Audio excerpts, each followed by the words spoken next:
Hey everyone, this is Nono4271 coming at you with another Ancient Warrior In-Depth video. And this will be the last video of the Ancient Warrior In-Depth series, and today we're going to be looking at tech choices and hybrid builds for the deck. So starting off, we have Tin Goldfish, who is a level 4 water monster.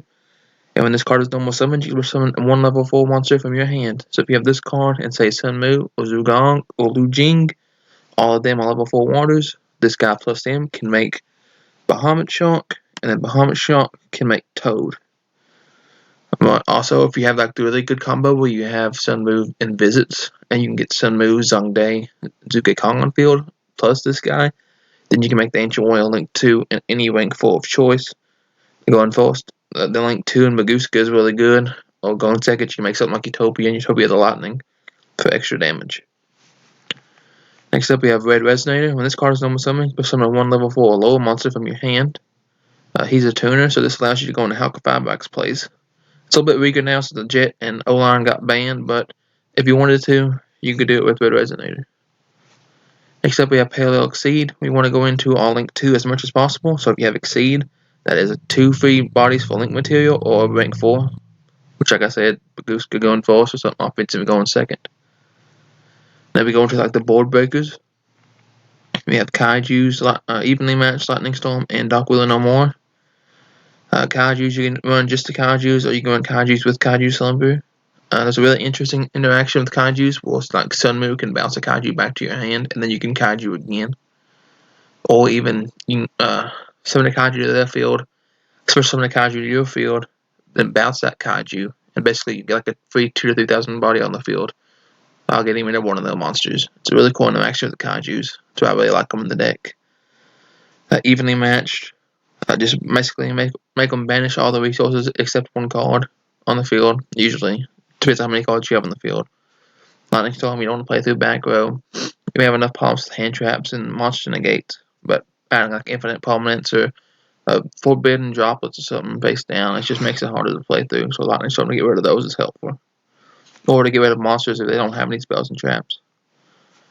Dark Willow No More, Blanket Negate. A lot of boards say break my board to lose, but a lot of them not stop Dark Willow No More, so the monster effects cannot negate the activation. So Dark Willow No More, break the board, and then kind of set up like a Link 2, maybe Zuge and Visit, so it's Link 2 and Sun Mu to kind of stop them from being able to get back into the game. Next up, we have Infinite Permanence, Ash Blossom, and the Bibu. This is just to weaken the first turn board. It makes it easier to play through, easier to break.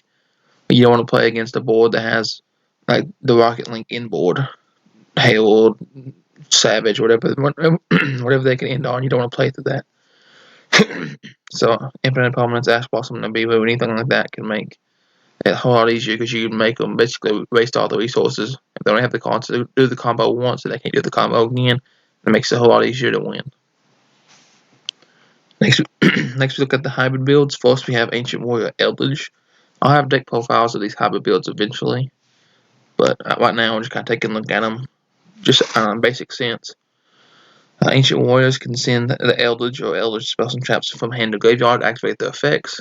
In the graveyard, the Eldritch and Eldritch cards do stuff. You can banish the Eldritch spells and traps to set Eldritch spells and traps, or you can use Eldritch to revive himself by sending a spell trap from the field to the graveyard. So that's also additional synergy because Eldritch can send the Ancient Warrior spells and traps to revive himself, and then you can activate the spell and trap effects when they go to the graveyard. Really cool synergy, makes the first turn board better because you can use the end on the Link 2 Eldritch and Conquistador, and then go in second, it's additional like pops because the Eldritch can send something to the grave with this effect. Next up, we have Trapgate, Ancient Warriors. A really cool mix between these two decks. They allow you to play through some of the weaknesses of Ancient Warriors. You have some more extension options with Trapgate Airborne, the Trapgate Link 2, and Trapgate Ceres. You can use your graveyard now as Trapgate banishes Beast or Beast Warrior from the graveyard for summon Link monsters. It's a really cool archetype input with Ancient Warriors. It makes them a lot of fun, a little bit more consistent.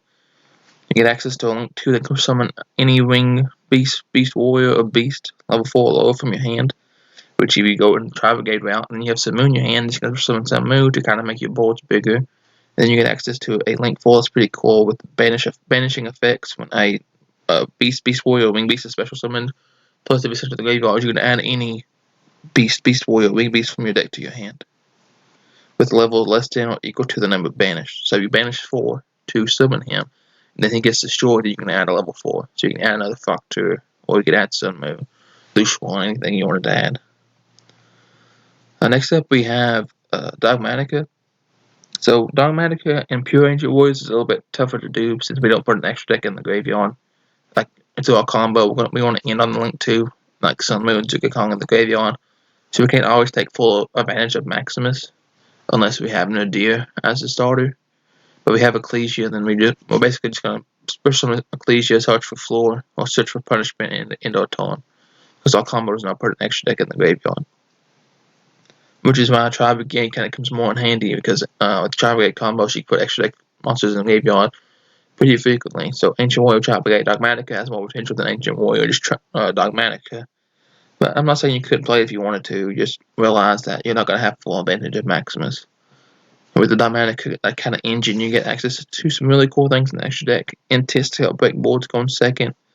Ash Dragon to add a Dogmatika card to your hand in the end phase, so you can add the floor for Monster Negate, and then a window for a window lock. Plus the floor and the window can play through Darkwill No More. So if you set up the board and they Darkwill No More, you go, guess what? You still have Schism set, so you can make a window, and you still have floor in your hand, so you can still do a window lock and a floor through Darkwill No More, which is really cool.